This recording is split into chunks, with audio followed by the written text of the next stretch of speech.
It was just another cheerful afternoon on Ellen's stage until the music suddenly stopped. The entire studio froze as Ellen DeGeneres, mid-sentence during her opening monologue, noticed something that made her heart skip a beat. In the third row, an elderly woman in a lavender cardigan was standing up, swaying gently to music that was no longer playing, her eyes closed with a peaceful smile on her weathered face. The audience of 300 people turned to look, cameras swiveled, producers whispered frantically into their headsets. But Ellen only had eyes for Dorothy Miller, 85 years old, who was lost in a world that existed somewhere between memory and reality. What happened next would transform a regular Tuesday taping into one of the most emotional moments in television history. Because sometimes the most powerful moments aren't scripted. They're born from the simple recognition that love transcends time, memory, and even the cruel fog of Alzheimer's disease. Dorothy had been diagnosed with Alzheimer's 3 years ago. Her granddaughter, 28-year-old Jessica, had been her primary caregiver ever since. The disease had stolen many things from Dorothy: her ability to remember yesterday's conversations, her independence, and most heartbreakingly, the faces of people she'd loved her entire life. But there was one thing Alzheimer's couldn't touch: Dorothy's love for Ellen DeGeneres. Every day at 3 p.m., Dorothy would settle into her favorite armchair, a faded blue recliner that had been with her for 20 years, and watch The Ellen DeGeneres Show. It was the only part of her day that remained constant, the only hour where the confusion lifted and she seemed like herself again. She would laugh at Ellen's jokes, clap along with the dancing, and sometimes even stand up to dance herself. "Ellen's my friend," Dorothy would tell Jessica, as if speaking about someone she'd known for decades. "She visits me every day." Jessica had tried explaining that Ellen was on television, not actually visiting, but Dorothy would just smile that knowing smile and say, "I know my friend when I see her." 6 months ago, Dorothy had made a request that surprised everyone. During one of her lucid moments, she had taken Jessica's hand and said, "I want to dance with Ellen one more time." "Grandma," Jessica had said gently, "Ellen's on TV. We can't." Before I forget how to dance, Dorothy had interrupted, her voice carrying the weight of awareness about her condition. "I want to dance with my friend Ellen one more time." It was one of those requests that seemed impossible but felt too important to ignore. Jessica had written to the Ellen DeGeneres Show, explaining her grandmother's situation and her unusual wish. She hadn't expected a response. She certainly hadn't expected the phone call that came 2 weeks later. "Is this Jessica Miller?" the voice had asked. "This is Sarah from the Ellen DeGeneres Show. Ellen would love to meet your grandmother." The day of the taping, Dorothy had been unusually agitated. She didn't recognize Jessica, didn't understand where they were going, and kept asking for her late husband, Harold, who had passed away 5 years earlier. But the moment they entered the studio and Dorothy heard Ellen's voice, something shifted. "That's my friend," Dorothy had whispered, her eyes suddenly bright and focused. "That's Ellen." Ellen had been in the middle of her opening monologue, making jokes about her morning routine, when she noticed Dorothy standing in the audience. The elderly woman wasn't just standing, she was swaying to a rhythm only she could hear, her arms moving in the graceful motions of someone who had been dancing her entire life. Ellen stopped mid-sentence. She set down her microphone, and without a word to her producers, walked directly into the audience. The studio fell silent, except for the soft hum of the overhead lights. 300 people held their breath as Ellen approached Dorothy, who was still dancing, oblivious to the attention she was drawing. "Excuse me," Ellen said softly, as she reached Dorothy's row. "Are you dancing?" Dorothy opened her eyes and looked directly at Ellen. For a moment her expression was confused, searching. Then, like sunrise breaking over mountains, recognition dawned on her face. "Ellen!" Dorothy exclaimed, reaching out with trembling hands. "You came to see me." The audience murmured, but Ellen barely heard them. She was focused entirely on this woman who was looking at her like she was seeing an old friend after years of separation. I did, Ellen said, taking Dorothy's hands. I came to see you. What's your name? I'm Dorothy, she replied, her voice steady and clear. Dorothy Miller, I've been waiting for you. Ellen felt her heart constrict. Something about Dorothy's words, the way she said them, made Ellen understand that this wasn't just a casual encounter. This was important. This mattered. Would you like to come up on stage with me, Dorothy? Ellen asked. Dorothy's eyes lit up. Could I? Could I really? Jessica, who had been watching from her seat beside where her grandmother had been sitting, started to stand. She wanted to explain, to warn Ellen about her grandmother's condition. But Ellen caught her eye and gave an almost imperceptible shake of her head. Not yet. Let this moment be what it needed to be. Ellen guided Dorothy up the steps to the stage, her arms supportive but not restricting. Dorothy moved with surprising grace, her back straighter than it had been in months, her steps more confident than Jessica had seen them in years. Once on stage, under the bright lights, Dorothy looked around in wonder. It's so beautiful here, she said. I watch you every day, you know, every day at 3 o'clock. You do? Ellen asked, though something told her this was more than just casual viewing. You're my friend, Dorothy said simply. You visit me every day. You make me laugh when I forget how to be happy.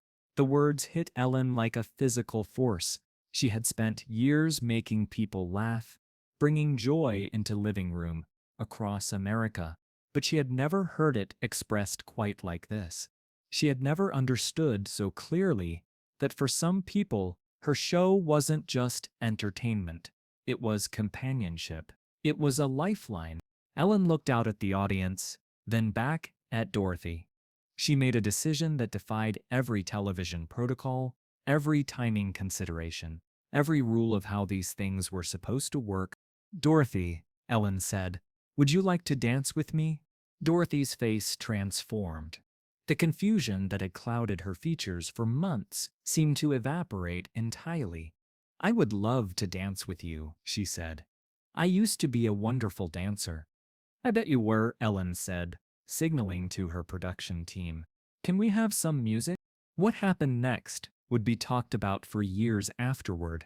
The show's band began playing The Way You Look Tonight, a song from Dorothy's era, a song that spoke to love that endures through time and change. As the first notes filled the studio, Dorothy straightened her shoulders and held out her arms.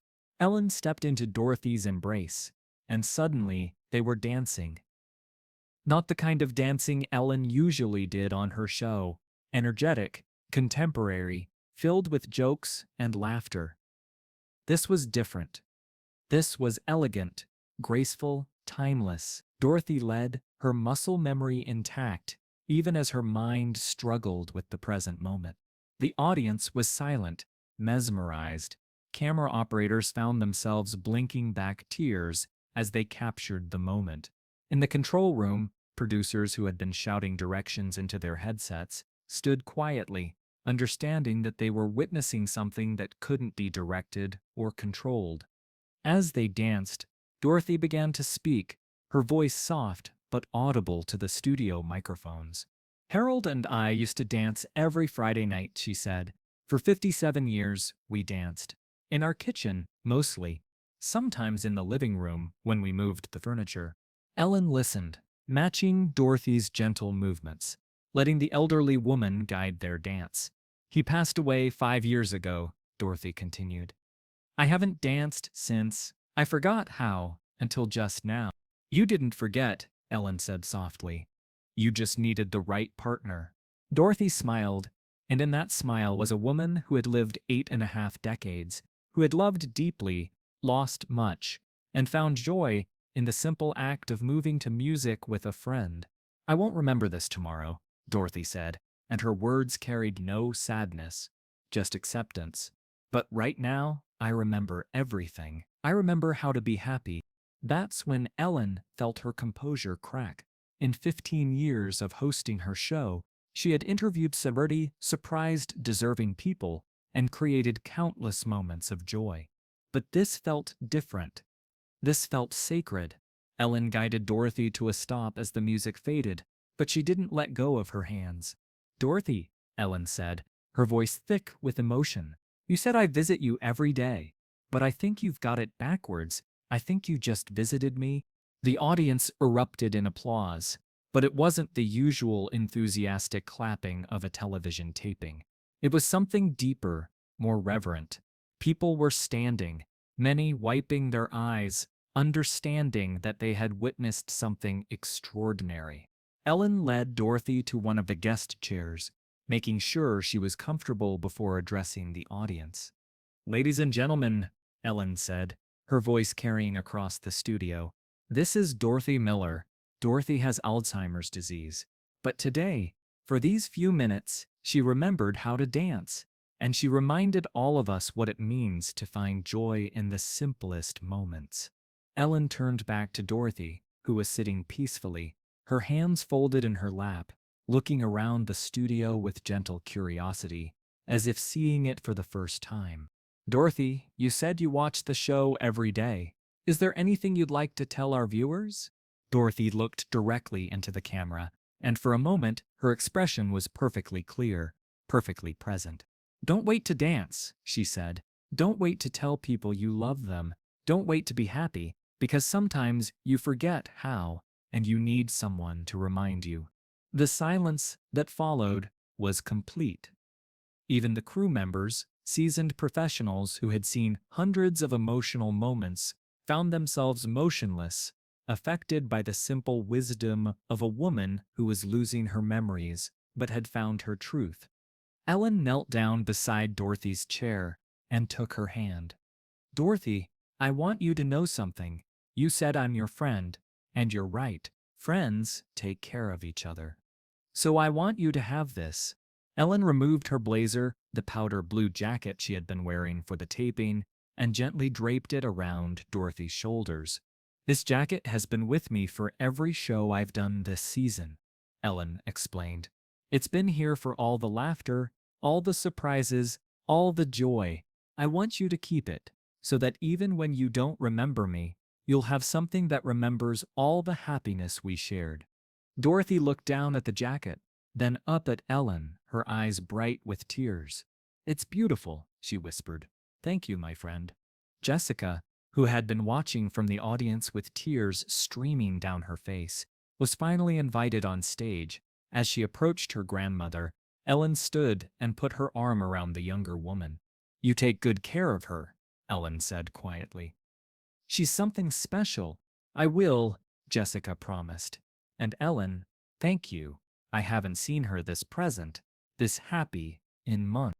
Ellen looked back at Dorothy, who was running her fingers along the soft fabric of the blazer, a peaceful smile on her face. "She reminded me of something I'd forgotten," Ellen said, "that the most important thing we can do is show up for each other." As the show resumed and eventually wrapped, Dorothy sat quietly in her chair, wearing Ellen's blazer like a badge of honor.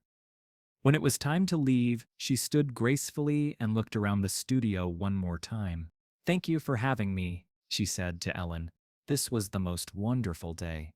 Ellen hugged her goodbye, understanding that by tomorrow, Dorothy might not remember any of this. But the importance of the moment wasn't in whether Dorothy would remember, it was in the fact that it had happened at all. The episode aired 3 weeks later, and the response was unlike anything Ellen's show had ever experienced. The segment was shared millions of times across social media. Viewers wrote letters describing their own experiences with loved ones suffering from dementia. Alzheimer's organizations reported an unprecedented surge in volunteers and donations. But perhaps the most meaningful response came from Jessica, who called Ellen's production office a month after the taping. "I wanted you to know," Jessica said. "Grandma doesn't remember being on your show, but every day at 3 o'clock, when your show comes on, she puts on that blue jacket. She doesn't know why, but she says it makes her feel happy. It makes her feel like she's dancing. Ellen had received many accolades in her career, won numerous awards, and created countless memorable moments. But knowing that Dorothy wore her jacket every day, that it brought her a moment of inexplicable joy, meant more than any trophy ever could. 6 months later, Dorothy passed away peacefully in her sleep. At her funeral, Jessica made sure she was wearing Ellen's blue blazer. In her eulogy, Jessica spoke about her grandmother's love of dancing, her kindness, and her friendship with Ellen DeGeneres. Grandma taught me that love doesn't need memory to exist, Jessica said. It exists in gestures, in kindness, in the willingness to dance with a stranger who feels like a friend. Ellen gave my grandmother a final dance. But more than that, she gave her dignity, joy, and the recognition that even in the fog of illness, she was still worthy of celebration. She changed my show, Ellen said. She changed me. Every time I step on that stage now, I think about Dorothy and the reminder that we're not just here to entertain, we're here to connect. Today, Ellen keeps a photo on her desk of her dancing with Dorothy. It's not a professional shot, just a candid moment captured during their dance, both women smiling, caught in the simple joy of movement and music. Beside the photo is a small card that reads, "Don't wait to dance, Dorothy Miller." And every time Ellen has a guest on her show who is struggling, who is fighting their own battles with memory, age, or loss, she thinks about Dorothy's words, "Don't wait to be happy, because sometimes you forget how, and you need someone to remind you." The dance lasted only 3 minutes, but its impact continues every day, in every moment of kindness shared between strangers, in every hand extended to help someone remember how to be happy, in every decision to choose connection over protocol, love over time constraints, and humanity over everything else. Because sometimes the most powerful thing you can do is recognize that everyone deserves a moment to dance, to be seen, to be celebrated for who they are right now, in this moment, regardless of what tomorrow might take away.